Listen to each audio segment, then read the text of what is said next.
السلام عليكم ورحمة الله تعالى وبركاته. في هذا الدرس غادي نتعرفوا على الطريقة باش كنحددوا ليكو، والهدف ديالنا من هذه الطريقة هو نحددوا جميع الأنواع ديال ليكو وكندوزو من مجموعة من المراحل، واللي الهدف ديالنا هو نحددوا شحال التكلفة ديال واحد السيرفيس أو لا واحد البرودوي معين اللي كتنتجو لونتربريز. ناخذ مثال، حنا اونتربريز وكنتجو واحد النوع ديال الشوكولات، واختاريت الشوكولات حيت عزيز على 99% ديال الناس.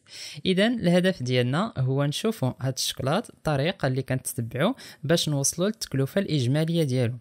اولا كنحطوا بري داشا باش شرينا مثلا لا ماتيير بروميير، من بعد كنزيدو ليه بري دابروفيزيونمون واللي هو بحال الترونسبور باش جبنا ديك لا ماتيير بروميير او لا لي فري دو ريسيبسيون، المهم اي حاجه اللي داخله في لي شارج اكسسوار. وهاد بري داشا زائد البري دابروفيزيونمون هو اللي كيعطينا بلوكو داشا. إذا انطلاقا من هذه اللحظة نفرق ما بين البري داشا وما بين لوكو داشا.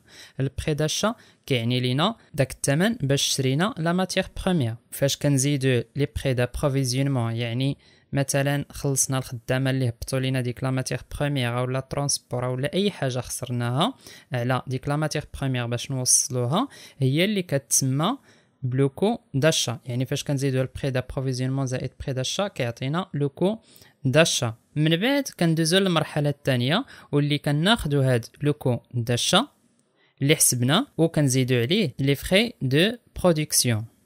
فري دو برودكسيون كنعنيو به المجموع ديال لي شارج اللي خسرناهم باش نقادو هاد النوع ديال الشوكولات ديالنا. وفاش كنزيدو لي فري دو برودكسيون على داشا اللي فايت حسبنا من قبل، فهنا كيعطينا بلي كنسميوه لوكو دو برودكسيون. ومن بعد كندوزو للمرحله الثالثه واللي كناخذوا هاد لوكو دو برودكسيون وكنزيدو عليه لي فري دو ديستريبيسيون، يعني لي شارج اللي هما ديريكت اولا انديريكت اللي كتخسرهم لونتربريز باش تقوم بالتوزيع ديال المنتوج ديالها.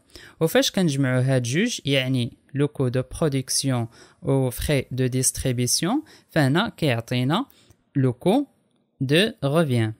لوكو دو ريفيان هو كل الشارج اللي تحملتهم لونتربريز من لاشا ديال لا ماتيير بروميير و لا برودكسيون تا باعت البرودوي ديالها. يعني لوكو دو ريفيان هو المجموع ديال المصاريف اللي تحملتهم لونتربريز من شراء المواد الاوليه والتصنيع والتوزيع اللي كتحملهم لونتربريز حتى يوصل داك البرودوي ديالها للكونسوماتور.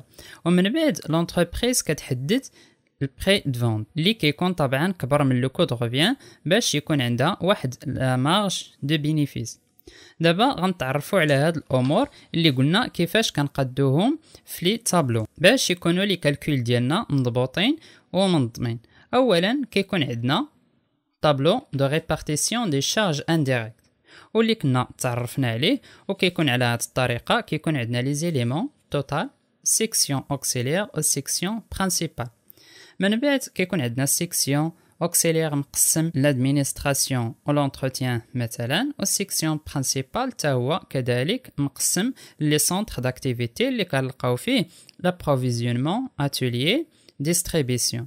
اي ابري كنحسبوا اولا كيتعطانا لي توتو دو ريبارتيسيون بريمير. ومن بعد لي زيليمون اللي كيكونوا عندنا في سيكسيون اوكسيليير هما اللي كناخذوهم وكنحسبوهم على حسب الطريقه اللي كنا تعرفنا عليها.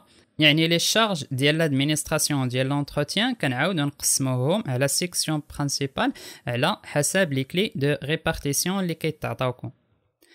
من بعد كنحسبوا لي طوطو دو ريبارتيسيون سكوندير.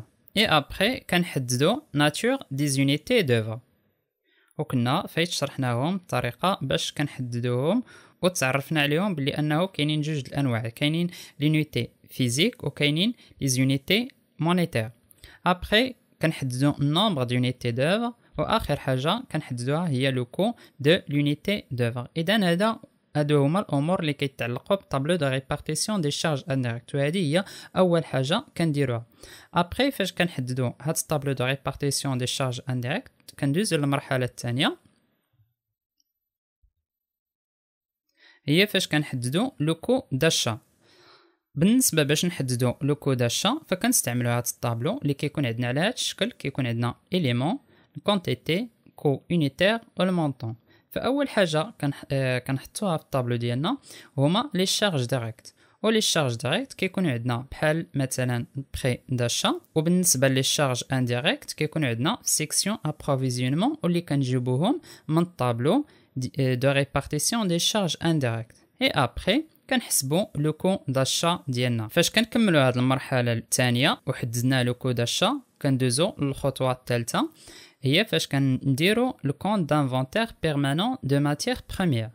اذا كنديروا واحد لانفونتير ديال لا ماتيير بروميير وكنديروه في هذا الطابلو. كيكون على هذا الشكل. كيكون عندنا لي زيليمون الكونتيتي كو يونيتير المونطون. بالنسبه لي زيليمون اول حاجه كنديروها هي ستوك انيسيال، يعني ستوك انيسيال ديال لا ماتيير بروميير. كنزيدو الكونتيتي ديالها والكو يونيتير والمونطون اللي كيكون معطينا في ليكزيرسيس. ابري كنديرو لي زونطري يعني لي زاشا اللي دخلوا عندنا للستوك. من بعد كنحددو توتال، يعني كنحسبوا كنزيدوا الكونتيتي ديال ستوك انيسيال زائد ديال لي زونطري. وهنايا كنردوا البال انه كيكون لو كو يونيتير ديال ستوك انيسيال مختلف على لو كو يونيتير ديال لي زونطري، ولكن خاصهم يكونوا متقاربين. من بعد كنديروا لي سورتي لي الكونسوماسيون، يعني لا ماتيير بروميير اللي خرجات مثلا من الستوك ومشات عندنا للبرودكسيون اولا مشات لواحد لاتولي معينه. ابري كنديرو ستوك فينال اللي كيتعطانا في ليكزيرسيس. وهنايا كنوصلوا للمرحله الاخيره باش نديرو الكونط دانفونتير بيرمانون دو ماتيير بروميير. كنحددو التوتال، ولازم انه يكون عندنا التوتال الاولاني ديال ستوك انيسيال زائد لي زونطري كيتساوى مع التوتال ديال لي سورتي زائد ستوك فينال. ابري هاد المرحله كندوزو ونحددو لو كو دو برودكسيون. باش نحددو لو كو دو برودكسيون كنستعملو الطابلو على هذا الشكل. حتى هو كيكون مقسم اليمون كونتيتي كو يونيتير المونطون. فاول اليمون كنحطوه في الطابلو ديالنا هما لي شارج ديريكت. ولي شارج ديريكت اللي كيكونوا عندنا في لو كو دو برودكسيون كتكون عندنا لا ماتيير بروميير كونسومي. نردو البال لا ماتيير بروميير كونسومي. ابري كيكون عندنا لا مان دوفر ديريكت. وبالنسبه لي شارج انديريكت كتكون عندنا سيكسيون برودكسيون. هاد لا شارج هادي كنجيبوها من طابلو دو ريبارتيسيون دي شارج انديريكت. ابري كنحسبوا لو كو دو برودكسيون ديالنا بشكل عادي.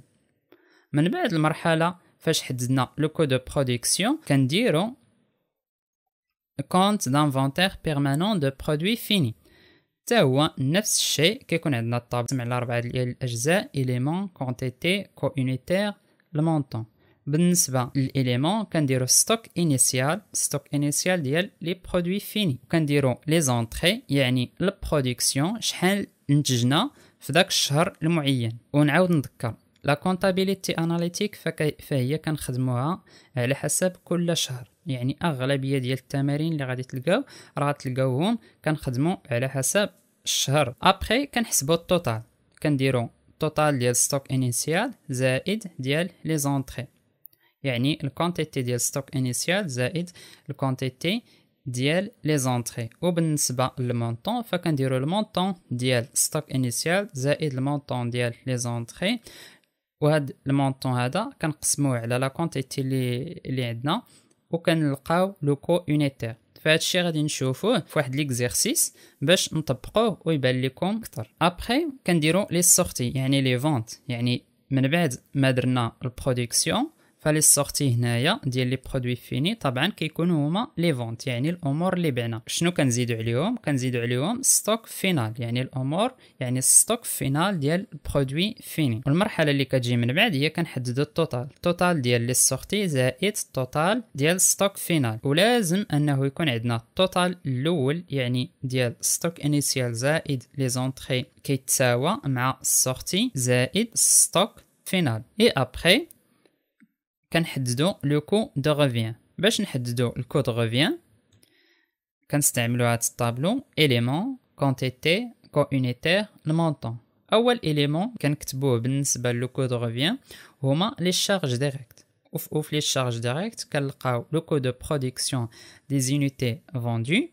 وبالنسبه للشارج انديريكت كيكون عندنا سيكسيون ديستريبيسيون، والسيكسيون ديستريبيسيون كنجيبوها من الطابلو دو ريبارتيسيون دي شارج انديريكت. هادشي علاش قلت لكم في الفيديو الاول انه الا كنا غالطين في الطابلو دو ريبارتيسيون دي شارج انديريكت فجميع الامور اللي كنبقاو نحسبوها من بعد كيكونوا خاطئين. يعني راه الطابلو الاولاني طابلو دو ريبارتيسيون دي شارج انديريكت جد مهم انه يكون عندنا صحيح باش نخدموا ليكزيرسيس ديالنا صحيح. وهذا هو الاشكال في لا كونطابيليتي اناليتيك انها مرتبطه، يعني كتحسب واحد الحاجه باش تعاود تحسب بها حاجه اخرى. نكملوا اي ابري كنحسبوا لو كو دو ريفيان، ولو كو دو ريفيان كيساوي لو كو دو برودكسيون دي زونيتي فوندو زائد سيكسيون ديستريبيسيون. ابري المرحله الاخيره اللي كنديرو هي كنحددوا الريزولتا اناليتيك. وبالنسبه للريزولتا اناليتيك كنستعملوا طابلو على هذا الشكل اللي كيكون عندنا اليمون كونتيتي كو يونيتير المونطون.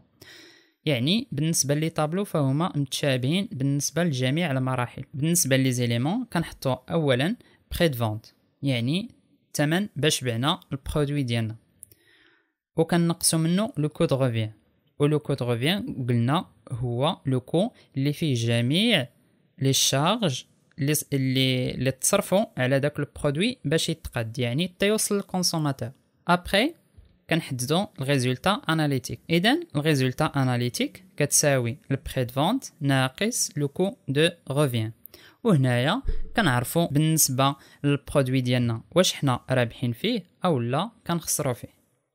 اذا هذا هو الهدف ديال لا كونطابيليتي اناليتيك، نوصلوا للريزولتا اناليتيك. اذا بهكا غادي نكونوا تعرفنا على الطريقه اولا على لي طابلو اللي كنستعملو في لا كونطابيليتي اناليتيك، من طابلو دو ريبارتيسيون دي شارج انديريكت حتى كنوصلوا للطابلو ديال ريزولتا اناليتيك. السلسله باقا مستمره وغادي نشوفوا دروس اي ابري غادي نخدموا بعض التمارين باش نوضحوا جميع هاد الامور هادو. الا كان عندك اي استفسار او لا اي سؤال خليه لي في لي كومونتير وغادي نجاوبك عليه ان شاء الله. شكرا لكم.